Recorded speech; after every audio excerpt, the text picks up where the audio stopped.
Hello दोस्तों, welcome to study IAS. This is your educator. आज हम लोग अपनी वीडियो में डिस्कस करने वाले हैं कि ई इन्वॉइसिंग के बारे में बात कर रहे हैं। बी टू बी जो भी ट्रांजैक्शंस होते हैं उस पे एप्लीकेबल होगा ये अप्रैल 2021 से। ओके दोस्तों, पूरी वीडियो होगी, इसके बारे में हम लोग डिस्कस करेंगे। हिंदी में हमारा लेक्चर होने वाला है। अब बढ़ते हैं अपनी वीडियो की तरफ और देखते हैं कि आखिर ये ई इन्वॉइस क्या है, B to B business transactions क्या होते हैं। इन सभी के बारे में सारी बातें इन डिटेल में हम डिस्कस करेंगे। लेकिन उससे पहले आपके लिए छोटी सी इन्फॉर्मेशन, जो भी लोग चाहते हैं कि वो पॉलिटी को और ज़्यादा स्ट्रॉन्ग कीजिए, तो दीपिका रेड्डी मैम के द्वारा एक नई सीरीज़ लाई गई है। फ्री क्लासेस अवेलेबल हैं आप लोगों के लिए। यहाँ पे जितने भी इंपॉर्टेंट जजमेंट्स करे गए हैं सुप्रीम कोर्ट के द्वारा, जो कि आपके यूपीएससी सीएससी एग्जामिनेशन के लिए इंपॉर्टेंट हैं, उन सभी को डिस्कस करा गया है। आप लोग अगर चाहते हैं कि आप अपनी प्रिपरेशन को बहुत बेहतर करें, तो जाके इन वीडियोज़ को जरूर देखिएगा। ये इनके बारे में काफ़ी सालों का इन पे एक्सपीरियंस है पढ़ाने का, तो आप भरोसा कर सकते हैं।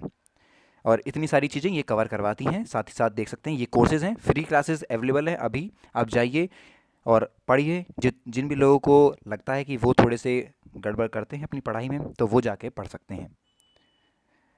और ज़्यादा जानकारी के लिए आप लोग हमारी वेबसाइट पे या फिर ऐप डाउनलोड करके फ़ोन पे, वहाँ पे भी ये क्लासेस को अवेल कर सकते हैं, तो ज़रूर जाइएगा। अब बढ़ते हैं अपनी वीडियो की तरफ और देखते हैं कि आखिर ये ई इन्वॉइस के बारे में जो बात आ रही है वो क्या है। सबसे पहले न्यूज़ की तरफ, जो हमारे फाइनेंस सेक्रेटरी हैं अजय भूषण पांडे जी, उन्होंने कहा था कि अप्रैल 1 नेक्स्ट ईयर को आप लोग कह सकते हैं जो फिजिकल इन्वॉइसेज होता है, इन्वॉइसेज के बारे में भी मैं आगे डिस्कस करूंगा इन डिटेल क्या होता है चीज़ें। इसके फिजिकल इन्वॉइसेस को हटा के ये लोग ऑनलाइन या फिर इलेक्ट्रॉनिक इन्वॉइसिंग की बात यहाँ पे कर रहे हैं। जितने भी ट्रांजेक्शन्स होंगे आपके business to business, B to B, ये सारे के सारे ट्रांजेक्शन्स जो भी आपके गुड्स एंड सर्विस टैक्स के अंतर्गत आते हैं, उन सभी को रोल आउट करा जाएगा और फिजिकल इन्वॉइसेस को कम करा जाएगा। ओके दोस्तों, अभी अक्टूबर 2020 से जो भी बिजनेस जिनका एनुअल टर्नओवर 500 करोड़ रुपीज़ है, उन पे ये चीज़ लागू कर दी गई है। मतलब कि अब वो लोग इलेक्ट्रॉनिक इन्वॉइसिंग सिस्टम पे काम करेंगे गवर्नमेंट के साथ। और जो भी बिजनेस या फिर आप कह सकते हैं जो भी टैक्स पेयर्स जिनका एनुअल टर्नओवर 100 करोड़ से ऊपर है, वो लोग जनवरी 2021 से ई इन्वॉइसिंग का इस्तेमाल कर सकते हैं। मतलब कि इस सिस्टम में खुद को आप कह सकते हैं रोल आउट कर सकते हैं। ये दोनों चीज़ें न्यूज़ थी, तो अब थोड़ा डिटेल में पढ़ते हैं। सबसे पहले ये ई इन्वॉइसिंग क्या होता है। तो इलेक्ट्रॉनिक इन्वॉइसिंग एक तरीके से एक्सचेंज होता है इन्वॉइस डॉक्यूमेंट का।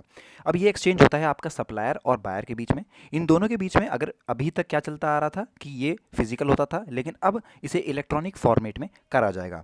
इसमें ट्रेडिशनली पेपर बेस्ड होता था प्रोसेस, बहुत बड़े बड़े पेपर्स बनते थे, आप कह सकते हैं मैनुअली उन चीज़ों को करा जाता था, लोग अपने हाथों से ही उस पर लिखते थे। अब क्या होता है कि अगर हम लोग इंसान पे रखें तो इंसान गलती करता है, तो उसी चीज़ को कम करने के लिए यहाँ पे जो एरर हैं उन्हें कम करने के लिए, और क्योंकि छोटे बहुत जो एरर होते हैं उनसे जो कॉस्ट होती है वो काफ़ी ज़्यादा बढ़ जाती है, तो इसीलिए उस एरर को कम करने के लिए यहाँ पे ई इन्वॉइसिंग, इलेक्ट्रॉनिक इन्वॉइसिंग की बात करी गई है। अगर हम लोग बात करें बी टू बी प्रैक्टिस में, तो ये काफ़ी ज़्यादा कॉमन हो गया है। आप कह सकते हैं पिछले कई सालों में ई इन्वॉइसिंग जो है कॉमन हो चुका है। यहाँ पे जितने भी इलेक्ट्रॉनिक डाटा इंटरचेंज होते हैं, ट्रांजेक्शन्स जो भी किए जाते हैं, वो काफ़ी ज़्यादा कॉमन हो चुके हैं। अब देखिए, काफ़ी फ़ायदा होने वाला है अगर ये ऑनलाइन होता है या फिर इलेक्ट्रॉनिक माध्यम से होता है। यहाँ पे सेंडिंग और रिसीविंग वाला जो सिस्टम है वो काफ़ी ज़्यादा आसान हो जाएगा सभी कंपनीज़ के लिए, सप्लायर और बायर, उन सभी लोगों के लिए। ओके, तो इसीलिए इसे इंट्रोड्यूस करने की बात यहाँ पे करी गई है दोस्तों। अब और थोड़ा समझते हैं या फिर कह सकते हैं जो मीटिंग हुई थी उसमें क्या क्या बातें हुई थी।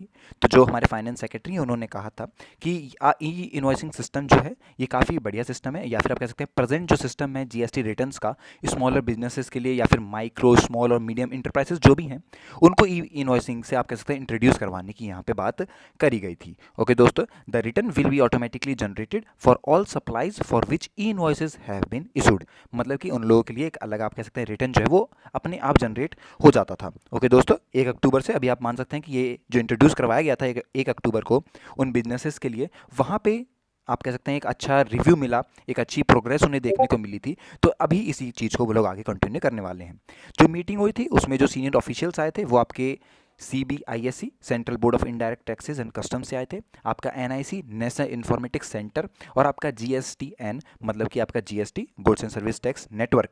ये सभी जो यहाँ के जो सीनियर ऑफिशियल्स थे, इन्होंने पार्टिसिपेट किया था इस मीटिंग में, जहाँ पे बात करी गई थी कि किस तरीके से ई इनवॉइसिंग को लागू कराया जा सकता है इंडिया के अंदर। ओके दोस्तों, कुछ और बातें पे ध्यान देते हैं। जो इंडिया है वो अपने आप को भी बिल्ड कर रहा है, मतलब हमारी कंट्री डेवलपिंग कंट्री है, और यहाँ पे जो ई इन्वॉइसिंग सिस्टम है ये आप कह सकते हैं पिछले 7-8 महीनों से चलता आ रहा है, जो हम लोग इस्तेमाल कर रहे हैं, या फिर आप कह सकते हैं जो ट्रायल प्रैक्टिस जो चल रही थी वो काफ़ी महीनों से चलती आ रही थी दोस्तों। ओके, अब मैं अगर आपको बताऊँ, एक नोट जो प्रिपेयर करी गई थी GSTN द्वारा अक्टूबर 1 से लेकर अक्टूबर 7 तक, वहाँ पर बोला गया था 69.95 लाख IRNs जनरेट हुए थे 71,000 यूजर से, मतलब कि 71 यूजर से, जिनसे आप कह सकते हैं इतना सारा रुपए या फिर आप कह सकते हैं इतना बड़ा वर्थ जो है वो निकला था। ओके दोस्तों, अब आपको एक और चीज़ बता दूंगा मैं आपको, पहले दिन जिस दिन ये लागू कराया गया 1 अक्टूबर को, उस दिन आप कह सकते हैं 8.40 लाख IRNs जनरेट करे गए थे, वो भी कुल 8,453 यूजर्स के द्वारा। और अगर हम बात करें 7 अक्टूबर को, तो उस दिन 13.69 लाख IRN जनरेट करे गए थे 14,100 यूजर्स के द्वारा। मतलब आप कह सकते हैं काफ़ी बड़ी मात्रा में हमें जो चीज़ें हैं वो देखने को मिली थी। अभी ये जो आप कह सकते हैं ई इनवॉइसिंग इंट्रोड्यूस तो इसी साल हो जाता अप्रैल 1 2020 को ही, लेकिन आप कह सकते हैं कोविड-19 पेंडेमिक की वजह से ये पोस्टपोन करते करते अक्टूबर 1 तक लाया गया था, और अब आप कह सकते हैं पूरे देश की या फिर हर एक बायर सेलर्स के लिए ये अप्रैल 1 2021 में लागू कराया जाएगा। ऐसे ही बिजनेस जिनका टर्नओवर 500 करोड़ से ज़्यादा का था, वो लोगों के लिए तो अक्टूबर 1 से स्टार्ट कर दिया गया है, उनके लिए ये ई इनवॉइसेस इशू करवा दिए गए हैं। अब थोड़ी सी आप लोगों को जानकारी मैं बता दूं आपको, कई लोग अगर डाउट कर रहे होंगे ये B2B बिजनेस क्या होता है, बिजनेस टू बिजनेस क्या होता है, तो मैं बता दूं आपको, ये एक तरीके से ट्रांजैक्शन या फिर बिजनेस होता है एक बिजनेस से दूसरे बिजनेस के अंदर। ये होलसेलर भी होते हैं, रिटेलर भी हो सकते हैं, मतलब कि यहाँ पे कस्टमर के साथ कोई भी ट्रांजेक्शन्स नहीं होते हैं। यहाँ जितने भी ट्रांजेक्शन्स होंगे वो बड़ी कंपनीज के द्वारा, छोटी कंपनी या फिर होलसेलर रिटेलर इनके आपस में होते हैं, उसे हम कहते हैं बिजनेस टू बिजनेस ट्रांजेक्शन। एक तरीके से एक सप्लाई चेन होती है, एक कंपनी जो है परचेज करती है रॉ मटेरियल्स दूसरी कंपनी से जो उसे मैन्युफैक्चर कर रही है, उसे हम कहते हैं business to business transaction. Okay दोस्तों, बिजनेस टू बिजनेस ट्रांजेक्शन एक कॉमन प्लेस होता है ऑटो इंडस्ट्री कंपनीज के लिए, साथ ही साथ property management, housekeeping, industrial cleanup companies, इस तरह की कंपनीज के लिए आपका B2B ट्रांजेक्शन जो है वो एक कॉमन जगह होती है। आई होप कि अब आपको काफ़ी कुछ क्लियर हो गया होगा पूरा इस टॉपिक से रिलेटेड। तो ये थी मेरी पूरी आज की वीडियो, आई होप वीडियो अच्छी लगी होगी। मिलते हैं अपनी अगली वीडियो में, तब तक के लिए हैव अ गुड डे।